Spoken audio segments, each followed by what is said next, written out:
ইন্ডিয়ার আর বাংলাদেশের মাঝখানে ওই বেটিটা ফাঁসি গেছে গিয়া না ইন্ডিয়া যাইতে পারে আইতে পারে না বাংলাদেশ যাইতে পারে বাংলাদেশের ইতা কুদাইয়া দিন যাও ওদিকে যাও আর ইন্ডিয়ার ইতা কুদাইয়া দিন ওদিকে যাও বেটিটা মাঝখানে এমন ফাঁসা ফাঁসিছি এখানে বিডিয়ারও কইতরা যাও গুল্লি করেও দিন কেউ মারাতে মারিলাই তোমার মারিলাই জানি এই ঘটনাটা কইতাম পারতাম না কোন জায়গার সোশ্যাল মিডিয়াতে এরকম দেখা যার বিডিআরও মুক্তেই হুনুকা বিডিআরে কিতা কর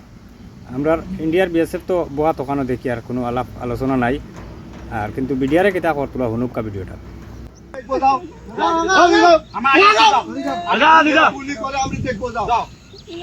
আমাদের গুলি আছে আমাদের গুলি আছে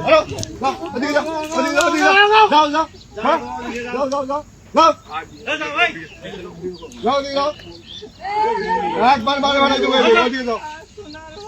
কোনো ভাই নাই এখানে আরো এখন আমরা দেখছি ক্ষমতা নাই বাড়ি ফেলার যাও যাও যাও যাও যাও নিয়ে যাও যাও যাও যাও ওদিকে যাও চলে যাও ওদিকে যাও ওদিকে যাও যাও ওদিকে যাও বাচ্চার খাই যাও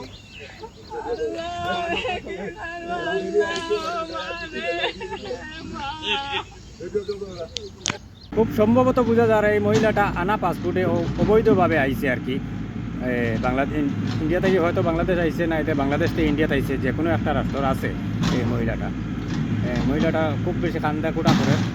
কি জানো বিস্তারিত আমি কইতে পারতাম না ভিডিওটা আমি সোশ্যাল মিডিয়াত পাইয়া আপনার লগে তুলিয়া ধরলাম আপনার মতামতটা কমেন্টও জানাইবা।